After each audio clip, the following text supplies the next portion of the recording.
নমস্কার সবাইকে, কেমন আছেন সবাই? আজকে আমি ছোট্ট সহজ একটা রেসিপি নিয়ে আসলাম। সেটা হচ্ছে সাবুর পোলাও। এটা রান্না যতটা সহজ, খেতেও ততটাই মজা। প্রথমে বাদামগুলোকে তেলের মধ্যে ভালোভাবে ভেজে নিয়ে এরপর তেলের মধ্যে একটু জিরে দিয়ে দিব।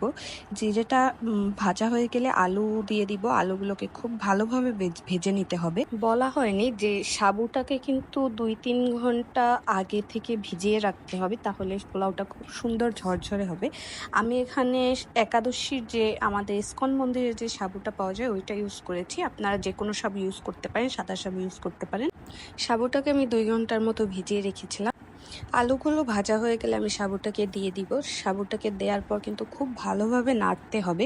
আপনারা দেখতে পারবেন যে সাবুটা দেওয়ার পর নাড়ার সাথে সাথে সাবুটা ট্রান্সপারেন্ট কালার হয়ে যাবে।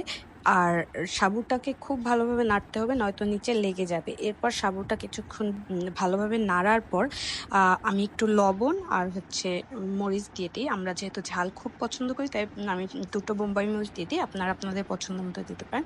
এরপর যখন সাবুটা হয়ে আসবে তখন শেষ মুহূর্তে বাদামটা দিয়ে ভালোভাবে নাড়তে হবে। এরপরই তৈরি হয়ে গেল আমাদের সাবুর পোলাও।